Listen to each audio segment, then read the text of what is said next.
Before we get into the video, could everyone please subscribe to my Endless Diary Tales channel? Thank you so much. I woke up on the day my sister Rose and I were supposed to choose our husbands. That's when I realized I could hear people's thoughts. I heard Rose's voice in my head. This time I have to get the best husband before she does. Then she nervously pulled away the kind man I'd married in my previous life, leaving me with the abusive one who had beaten her. I laughed. Did she really think the man I'd married before was a good person? Once again, I found myself on the day of choosing husbands. Sitting across from us at the dinner table were two men about the same age. One was Arthur Miller, the oldest son of the Miller family, known for being cold and distant. The other was Leo Miller, the youngest son. Though technically illegitimate, he was gentle and mild-mannered. This time I have to grab the best husband first, my sister's voice echoed in my head. I glanced at her, but she hadn't said anything out loud. She was just staring straight at Leo. Just wait, I'm going to take you away. This time her voice came again. That's when I realized not only had I gone back in time, but I could also hear people's thoughts. Judging from what my sister had just thought, she had gone back in time too. Otherwise, there was no way she would be thinking like that. Sure enough, the next second she walked over and sat beside Leo, looking at him shyly. "Hi, my name is Rose Evans. I like you," she said, sounding flirtatious. At that moment, my father suddenly spoke. "Daisy, since your sister has already chosen Leo Miller, then you will marry Arthur Miller." As soon as he said that, my sister's eyes filled with satisfaction. In her mind, she sneered. "This time you can take the beatings for me." In my past life, Rose had married Arthur. Arthur was a successful businessman, always busy with work, and was known for being emotionally distant. My sister had tried countless times to get close to him, but each time she was beaten and thrown out of his room. Eventually, because she never had a child, Mrs. Miller declared her infertile and kicked her out of the family. Meanwhile, I had married Leo. Even though he didn't have much power in the Miller family, he still provided for me. He took me shopping, out for meals, and pampered me endlessly. Everyone in the Miller household knew how much he doted on me. Later, when Arthur suddenly died of poisoning, Leo inherited the Miller family's business, and my status in the household skyrocketed overnight. My sister, consumed with jealousy, deliberately drove her car into me while I was out shopping, killing us both. "All right, Dad," I replied with a smile. "I actually like Arthur too." Then I calmly walked over and sat beside Arthur Miller. I had to admit this man had an incredibly strong presence. The moment I sat down, I felt a chilling aura wrap around me, making me hesitant to speak. No wonder my sister had suffered so terribly in the past life. I tried to listen to his thoughts, but I heard nothing. However, when Leo turned to look at Rose with a smile, I suddenly heard his voice in my head. "What a beautiful little doll." A shiver ran down my spine. On instinct, I grabbed Arthur's hand. Despite his cold personality, his hands were surprisingly warm. Feeling my touch, he turned to glance at me. I quickly let go, and only then did he remain silent. Even though Arthur seemed intimidating, I still felt that staying with him was far better than being with Leo, that venomous snake. This time, I was determined to change my tragic fate. I would make my own money, become independent, and rely on no one. Our wedding was held together. In my past life, we had also married on the same day. Back then, Arthur hadn't even shown up to the ceremony, while Leo had arrived early in the morning, making everyone say he was the more considerate husband. Just as expected, history repeated itself. Leo, dressed in a white suit, hurried over and carried Rose away. As they passed by me, she cast me a smug look. "Daisy, where's Arthur? Didn't he come to pick you up?" she sneered. I simply smiled. "No need for you to worry, Rose. Just take care of yourself." Her face darkened at my words, clearly annoyed. "Go ahead and laugh now. Let's see if you'll still be laughing when you're the one getting beaten," she thought. After saying that, Ethan Carter took Rose downstairs with him, but it was still too early to say who would have the last laugh. Just like in my past life, Arthur Miller did not attend the wedding, leaving both my sister and me to endure endless gossip and judgmental stares. Rose was even more delighted, unable to contain her excitement as she clung to Leo and blurted out, "I love you, Leo." Then he kissed her. After the kiss, she turned to stare at me, her lips still wet.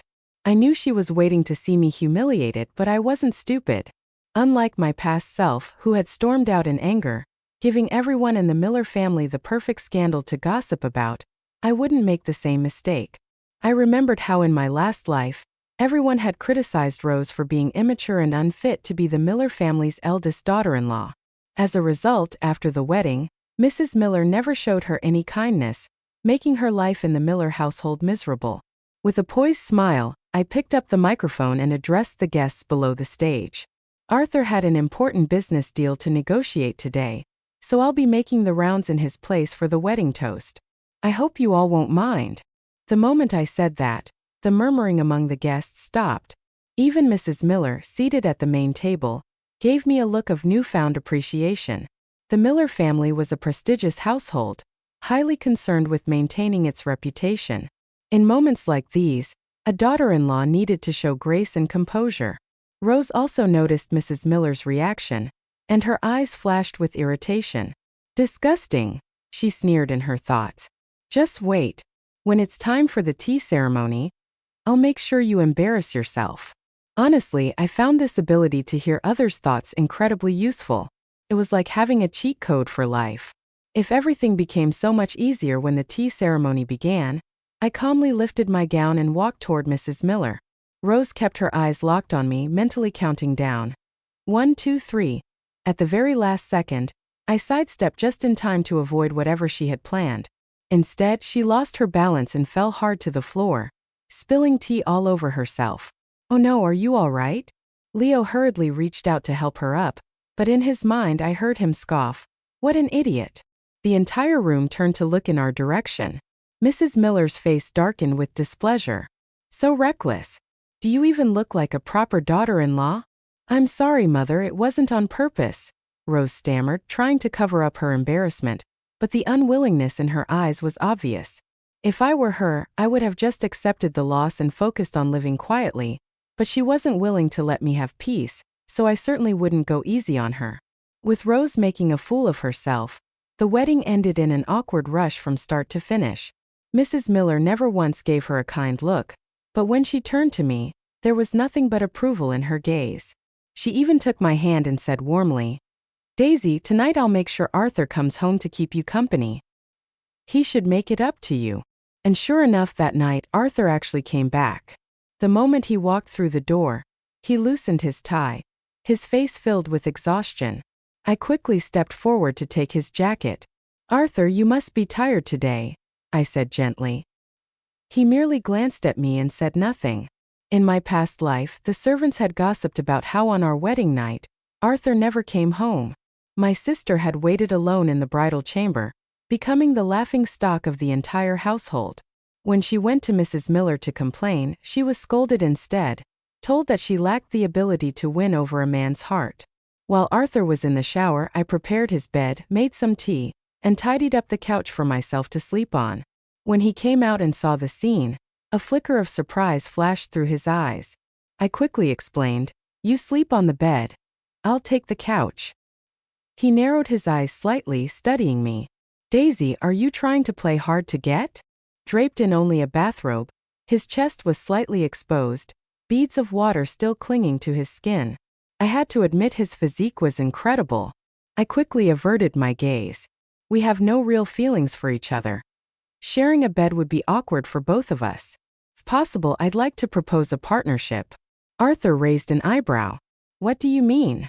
"After all, our marriage is just a business arrangement. Plenty of couples in our situation live separate lives and only put on a show for appearances. I married you simply to ensure a stable and comfortable life. I don't expect love."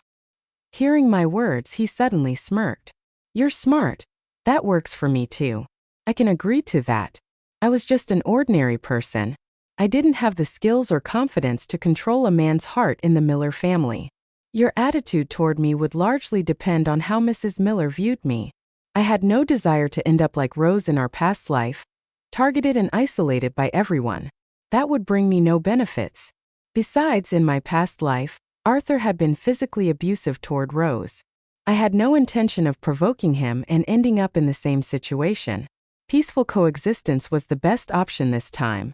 My only goal was to make money, start my own business, and rise to success on my own terms.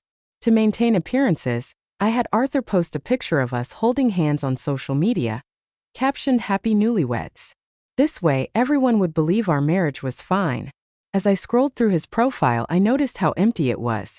Aside from this new post, there was nothing else. Someone like him must have a dull life.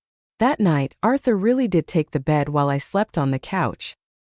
He had no concept of chivalry whatsoever, but I should be grateful. At least he didn't force me into anything.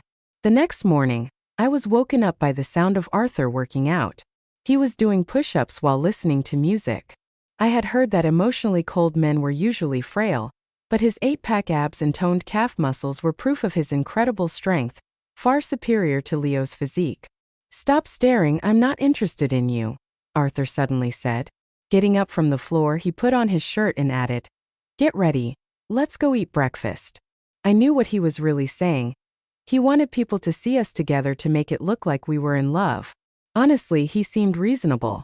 I still couldn't understand why he had abused Rose in our past life. After getting dressed, I left the house with Arthur.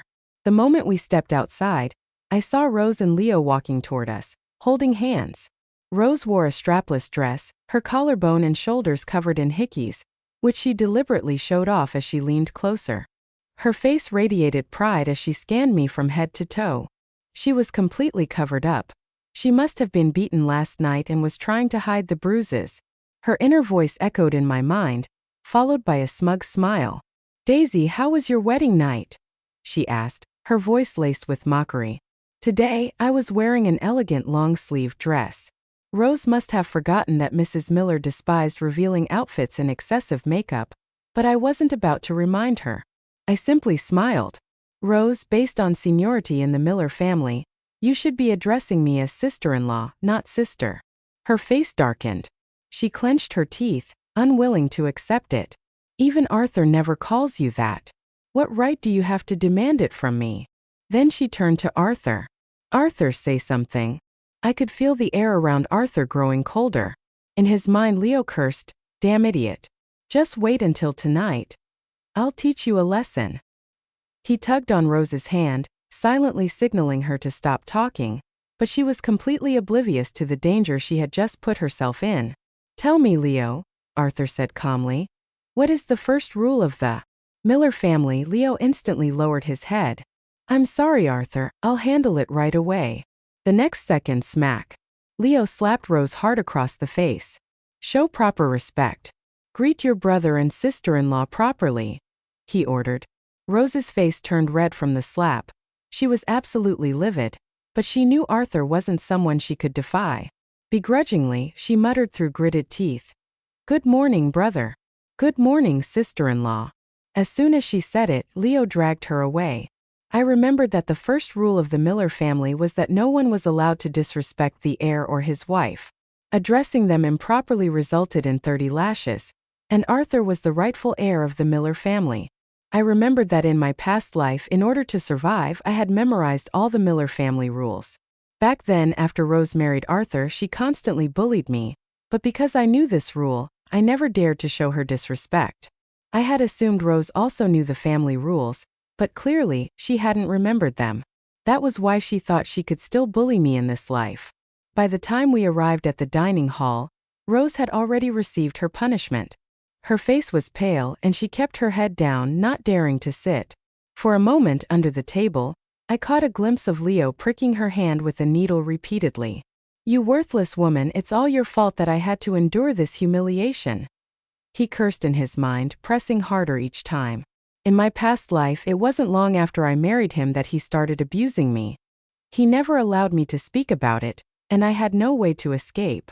I suffered immensely because of him. That was why, in this life, I would rather be with Arthur than ever end up with Leo again. "Rose, this time you chose your own husband. Don't blame me." Mrs. Miller arrived, and we all stood up to greet her. She leaned on her cane and was about to let us take our seats when her gaze froze on Rose. Rose hadn't changed out of her dress. She was still wearing that strapless gown. Sensing Mrs. Miller's disapproval, she immediately forced a smile, pretending to be embarrassed. "Mom, it was all Leo's doing." He said he liked how I looked when carrying his child. The moment those words left her mouth, Mrs. Miller's face darkened with fury.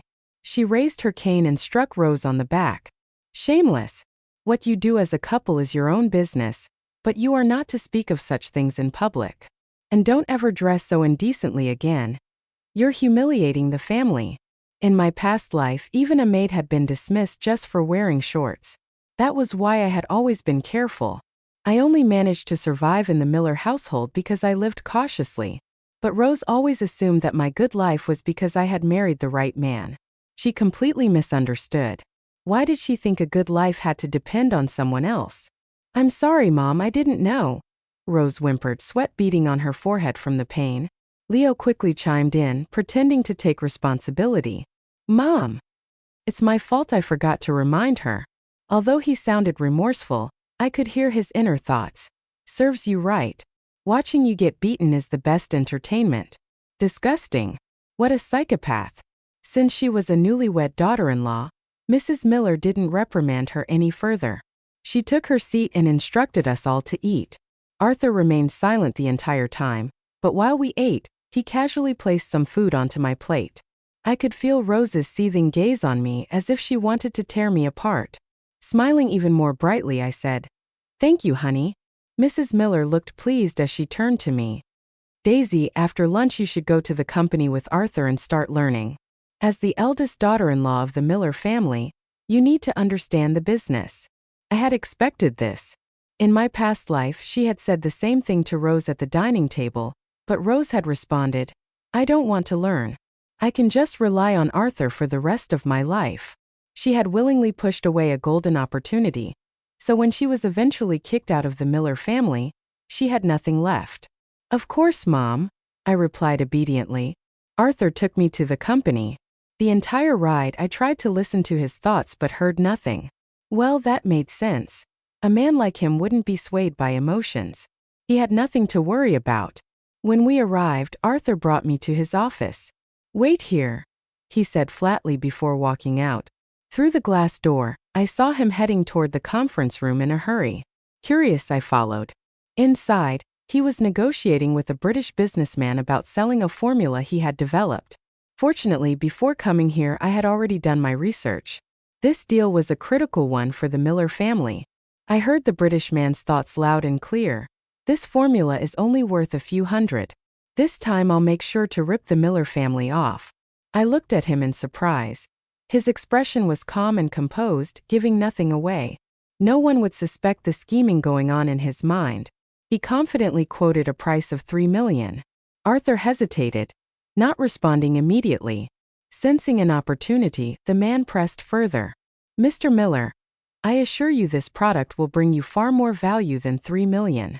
Just as Arthur was about to agree, I pushed the door open and walked in. "Hello," I greeted in English. Then I picked up the bottle of skincare serum he had developed and examined it closely.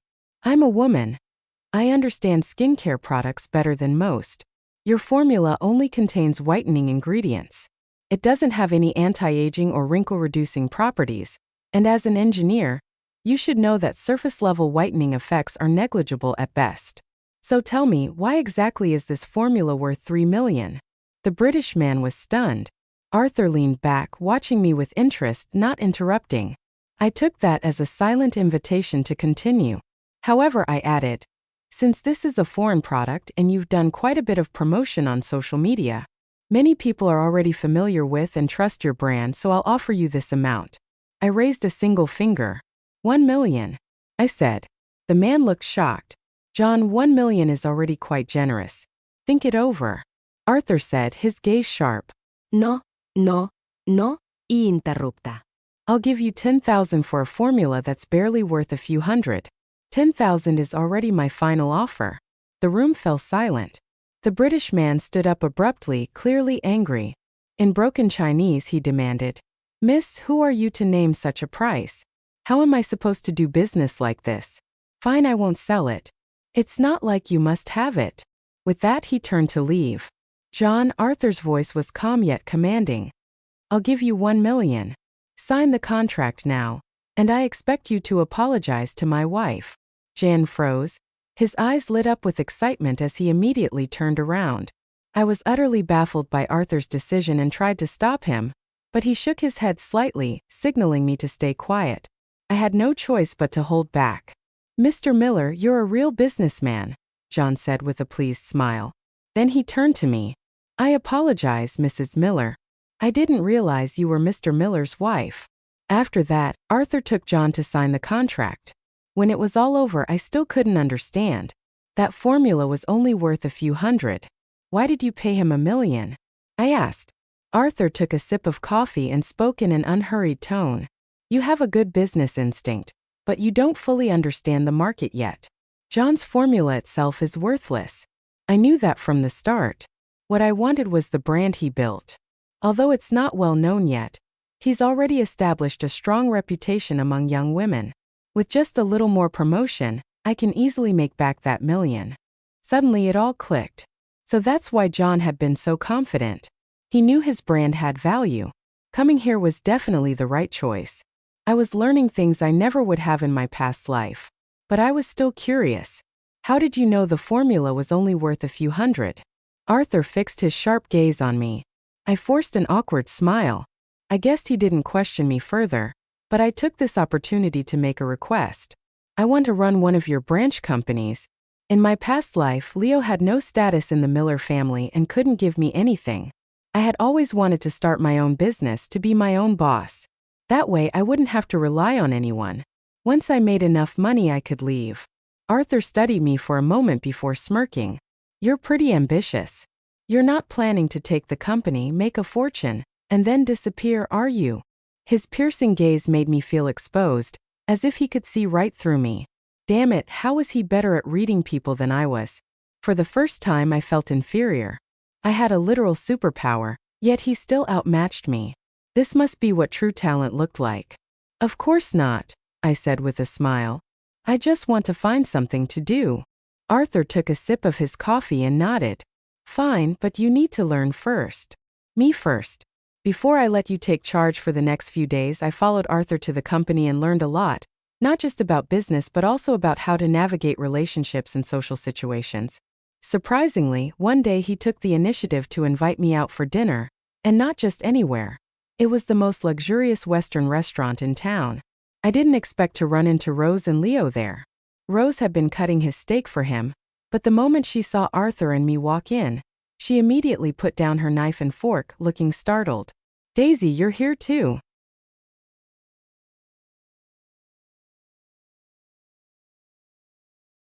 She quickly realized her mistake and corrected herself.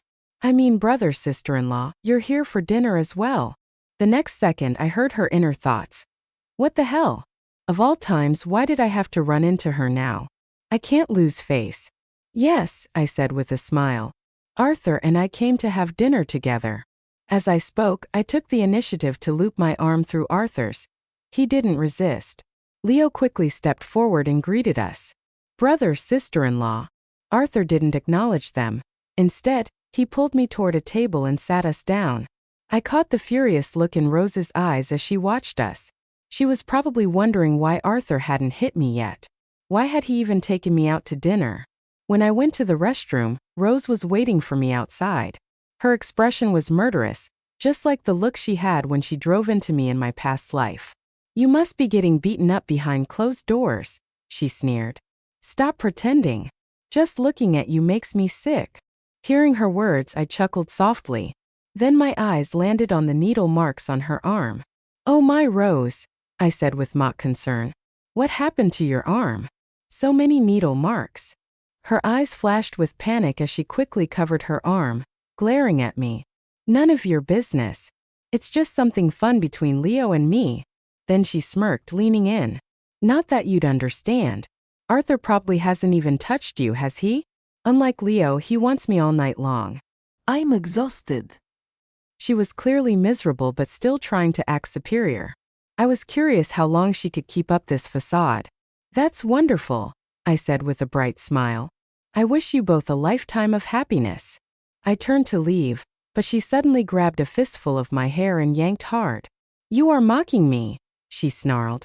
I frowned. She was just as insane as she had been in my past life. I struggled to break free, but before I could, Arthur appeared out of nowhere. Without hesitation, he kicked her away. "Disrespecting your sister-in-law," he said coldly, towering over her. "Do you know what the punishment for that is?" I remembered the punishment was being locked in the underground cell. Rose had been sent there once before because of me. That place was filled with countless rats, cockroaches, and snakes. She knew exactly what fate awaited her. Her face turned deathly pale. "Brother, I didn't mean to. Please don't do this." But Arthur was never one to be soft-hearted. Once he made a decision, he never changed. In his mind, he ordered Leo to take her away. I heard Leo curse in his thoughts. "Hope she dies in there. Less trouble for me." Arthur took me back to our bedroom and checked my head. "Are you okay?" "I'm fine," I said, brushing his hand away. "She just pulled my hair a little." I straightened my clothes and fixed my hair before glancing at him. "But why did you suddenly come to the restroom?" His dark eyes met mine. "You were gone for a while." I was about to ask why you got into an argument with her again. I hesitated. I couldn't exactly tell him that Rose had been reborn and was deliberately targeting me, so I simply said, "She told me that she and Leo are intimate every night and that they're very happy, unlike you who won't even touch me. That's why we argued." Hearing my words, Arthur's eyes darkened slightly. "So, are you hinting at something?" I immediately realized he had misunderstood me. Waving my hands in a panic, I quickly clarified. No, that's not what I meant. I was just explaining why we argued." Arthur stared at me intensely. "Daisy, have you ever thought about doing that with me?" "Of course not." I blurted out without hesitation. "I told you I only want to rely on you for a stable life. That's all." "That's all," he pressed. I nodded firmly. He said nothing else. Instead, he suddenly slammed the door behind him and left. I had no idea which part of my words had upset him, nor did I care. I only wanted to focus on my own plans. The next day, Arthur didn't take me to the company. Instead, he sent me to the branch office to manage it on my own. I threw myself into running the company, determined to make 10 million before stepping away. Every day I chased down projects, negotiated deals, and brought in significant profits. Mrs. Miller even allowed me to take my share of earnings directly. Just as I was reveling in my financial success, Rose was finally released from the underground cell. That day, I had just finished work and returned home when I saw her. She had lost a lot of weight, but she was still carefully dressed, her makeup flawless, her clothes elegant. She clung to Leo as they walked toward me step by step. "Sister-in-law," she said sweetly, "I've already asked Mom for permission to learn the company business from you. I want to help ease your workload." But in her mind I heard, "Very soon, I'll make sure you and Arthur die together." A sudden realization hit me. Arthur's death in my past life had been sudden and unexplained. So it was Leo, he was the one who had caused it. And now, not only did he want to kill Arthur, but he wanted to kill me too. I controlled my emotions and smiled at Rose. "Great, you can start tomorrow." I deliberately agreed because I wanted to know exactly what they were planning. Sure enough, the next moment I heard her inner thoughts. "What an idiot. Just wait. I'll kill you both soon and live freely." So she had spent days in the underground cell but was still clear-headed. Too bad she didn't know I could hear her thoughts. There was no way she could kill me. Arthur had died from poisoning. In my past life, I recalled the time I had seen a cabinet full of colorful vials in Leo's basement. Back then, he frequently used them to experiment on me. Sometimes they made me pass out. Other times they sent my body into overdrive. Thinking about it now, those were probably his poison samples. I brought Rose to the company and made her start as an intern. She had learned to hide her emotions, now agreeing to everything I said without hesitation. I knew exactly why she was meticulously plotting a murder. Leo wanted Arthur and me dead, but Rose wanted Leo dead too. That was something I could use to my advantage. It didn't take long before I set my plan in motion. Behind Arthur's back, I went to find Leo. I knew him well. He liked obedient women. That was how I had survived by his side for so long in my past life. So this time, I deliberately dressed provocatively and looked at him with faint admiration. "Leo, I like you." His interest was immediately piqued. "Sister-in-law, aren't you afraid my brother will kill you?" I bit my lip, pretending to be shy. "I've always wanted to be with you." Then I lowered my voice and added, "And I have something important to tell you." He leaned in, intrigued. "Rose wants to poison you," I whispered. "Yesterday at the company, I overheard her talking to a man about it." Leo's face darkened instantly, fury burning in his eyes. "Are you serious?" Of course I nodded. "She said you always hit her, so she's going to kill you. She wants to rise to power on her own." Because of my past life memories, I knew exactly how to manipulate him. Hearing my words, Leo believed me completely. His deepest, darkest secrets, his violent nature, his cruelty were known only to Rose and himself. No one else could possibly know that. He spat. "I'll make her pay." Then he turned to me with a sly grin. "Sister-in-law, just wait. Once I get rid of both Arthur and her, you'll be my wife." After saying that, Leo left. Ha! Does he really think I'm that stupid? There was no way I would follow him. Without wasting any time, I went straight to Arthur. His life didn't directly affect me, but in this life he had helped me. He had given me opportunities to earn money, and had even taken the time to share business strategies with me. When I entered his office and told him everything, he looked surprised. "Do you have any proof that Leo wants to kill me?" I pulled out a voice recorder and played back our conversation. The first part was me deliberately seducing Leo to gain his trust. Even I cringed at how flirtatious I sounded, so I quickly explained I was just pretending to gain his trust. Arthur didn't respond, but his face darkened slightly. Sensing the change in his mood, I wisely shut my mouth. The next second, he suddenly pulled me into his arms. The scent of pinewood surrounded me, and I could hear his heart beating steadily against my ear. I froze, completely caught off guard. He looked down at me, his gaze intense. "Daisy, I advise you never to have thoughts of betraying me. As long as you are my wife, you show I could remember to remain loyal to me." This idiot, how did he twist the situation into this? "Forget about that for now," I said, shifting the conversation. "The important thing is that your brother is planning to kill you. What do you want to do about it?" Arthur's expression remained indifferent. "Let's see if he actually has the ability to kill me. If he fails, then he's the one who dies." It was as if he didn't take Leo's scheme seriously at all. That night, instead of staying cautious, he even brought me to a banquet, saying it would help with the branch company's development and allow me to meet potential clients. As soon as we stepped inside, I could feel the weight of countless stares.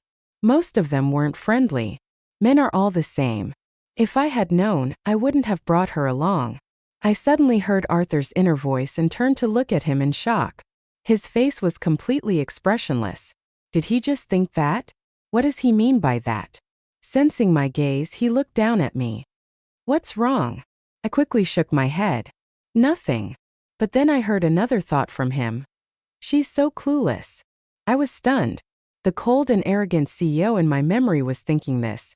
I forced myself to stay calm and kept my emotions in check. After the banquet, Arthur took me home. Rose and Leo were waiting for us in the living room. Rose smiled warmly and invited us to dinner. Leo, on the other hand, couldn't stop staring at my chest. Then, with an easygoing grin, he said, "Brother, sister-in-law, Rose and I bought some really nice ingredients today. Come eat with us." Damn it, could he be any more obvious? I genuinely couldn't understand how Arthur had fallen for such a pathetic trap. In my past life, the dining table was filled with delicious dishes, but I didn't dare take a single bite. Under the table, I reached for Arthur's hand and squeezed it as a warning. But the next second, before I could react, he had already picked up his chopsticks and taken a bite. "It tastes good," he said casually. "Let's all eat together." Rose and Leo exchanged a quick glance, their eyes flashing with delight. My panic surged. I dug my nails into Arthur's hand, trying to get him to stop, but he didn't even flinch. I literally told him they were trying to kill him. Why is he still eating? As soon as that thought crossed my mind, Arthur and Rose both collapsed onto the table. Mrs. Miller stormed in at that moment, her face livid. "Guards, take these two filthy traitors to the underground cell. They are never to leave again." I barely had time to process what was happening before Arthur turned his head toward me, his lips curving into a faint smirk. "Daisy, I'm not as foolish as you think," he said. "I already informed my mother to install security cameras throughout the house. The moment Leo spiked the drinks, we switched them out. Instead of poison, they're the ones who drank sedatives." Then his voice lowered slightly. But you seemed really scared for me just now. You're not falling for me, are you? For some reason, my heart started racing at his words. I'm not, I said quickly. I was just afraid that if you died, I'd have no one to rely on. He let out a brilliant smile. Is that so? With Rose and Leo locked away in the underground cell, I finally breathed a sigh of relief. The two people I feared most were now out of the picture. I had also made enough money. Now the only thing left was to bring up divorce with Arthur. But I had been waiting for an opportunity, and Arthur had been incredibly busy, barely coming home. I could only wait for the right time. That day, I heard from the servants that Leo and Rose had been repeatedly asking to see me. I decided to visit Rose first. Her hair was a mess and she looked exhausted, but her eyes still burned with unwillingness. How did you know I was trying to kill you? How did you find out? The next second, her eyes widened in realization. I see you came back too, didn't you? I smiled and looked at her. Rose, you're only realizing that now? Her face twisted in fury as she lunged at the bars, gripping them tightly as if she wanted to rip me apart. You've been hiding so well. You knew Leo was a psychopath all along, didn't you? You just stood by and watched me jump into the abyss. Daisy, you're so cruel. I met her gaze, staring at a face that bore some resemblance to mine. She was my sister by blood, yet in my past life she had personally killed me. If I hadn't been able to hear thoughts in this life, I would have died all over again. You chose Leo yourself. You also chose Arthur. No matter who you pick, you're never satisfied, so you blame me. But have you ever thought that the real problem is you? I said coldly. You want to rely on men. I just want to rely on myself. That's the difference between us. But why do things always go smoothly for you no matter who you're with? She screamed in frustration. You think my life is easy? I scoffed. I've been fighting for my survival every step of the way. I earned everything I have. But you've never put in any effort. You expect others to save you.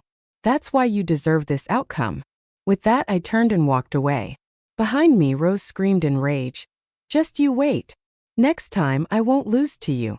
Next, I went to see Leo. He was neatly folding a blanket. Some habits never changed.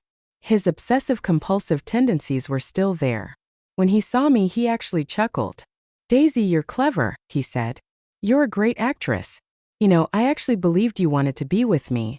I was fully prepared to kill Rose and Arthur for you, but you gave me quite the surprise. You deserved it, I snapped, glaring at him. His face overlapped with the twisted image of him from my past life, the man who had tortured me. My anger burned even hotter.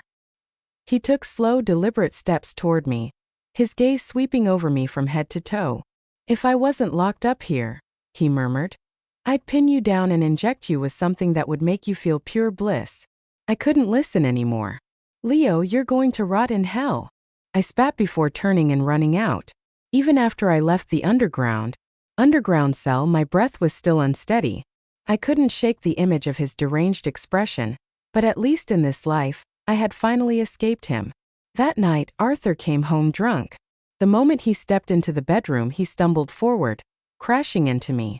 We both fell to the floor. You're drunk, I muttered, trying to push him off. I'll go make you some sobering tea. But he didn't move. Instead, he started unbuttoning his shirt, his piercing eyes locking onto mine with intense possessiveness. I froze. In that instant, I realized he wasn't drunk at all. Arthur, think carefully about what you're doing, I said, my voice firm. We're just partners. You are not allowed to touch me. He suddenly covered my mouth and whispered in my ear. No matter what, you are my wife and I will touch you. I shoved him away. No. I want a divorce. You can't touch me. The room fell into complete silence. Arthur's face darkened. He slowly released me, his expression unreadable. I knew it, he muttered. I knew you were planning to leave me. There was something about the way he said it. He sounded defeated. Daisy, you're a heartless woman, he said. Have you already forgotten me? I frowned. What do you mean? His deep black eyes locked onto mine. Do you remember Charlie? His words pulled me back into childhood memories. I was still in elementary school back then. There was a boy with long hair who always wore a mask. The other kids constantly mocked him, calling him weak and girly. But I stood up for him, shielding him from their taunts and leading him to the back of the school. You can't be this timid, I told him. You have to learn to protect yourself. He slowly lifted his head and took off his mask. Thank you, he said softly. I just want to grow out my hair so I can donate it to my aunt. She has cancer. That was the first time I saw his face and I was stunned. He was incredibly handsome. At that moment I fell for him at first sight.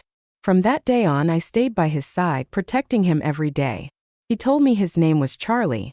Later, his aunt passed away and he moved away. I've been looking for you all these years, Arthur continued, his voice low. Until the day I discovered I could hear your thoughts. I didn't realize you were the person I had been searching for all along, because I can only hear your thoughts. He let out a small bitter chuckle. I never revealed myself because I was waiting for you to come to me first. I wanted to see if you still remembered me. His voice grew even softer. Then one day I heard your thoughts. You said that once you saved up 10 million, you would leave me. His eyes turned red. That's why I've been avoiding you these past few days. I didn't want to face the fact that you were planning to leave me. I was utterly shocked. I had never expected something so coincidental to exist in this world. Arthur could also hear people's thoughts, and in that moment I realized he had been testing me all along. So that's why you knew I could hear your thoughts, he murmured. You purposely thought those things to confirm it, didn't you? I lowered my gaze. I'm sorry, I never meant to use you. I was just afraid of being abandoned again. That's why I thought I should save up enough money and leave on my own terms. Do you still want to leave me now? He asked. I shook my head. Before I had wanted to leave because I thought he didn't love me. I believed staying by his side would never bring me happiness, so I was better off relying on myself. But now I knew he was Charlie. He had been waiting for me all this time so I would stay. Suddenly, I understood why in my past life he had rejected Rose so strongly. He had known that she wasn't me. That's why he never touched her. As that thought settled in, I felt the warmth of his lips press gently against my cheek. Stay with me forever, Daisy, he whispered. My eyes welled up with tears. Yes, I choked out. Forever. Thank God I was given this second chance at life. Thank God I didn't miss the person I was meant to love.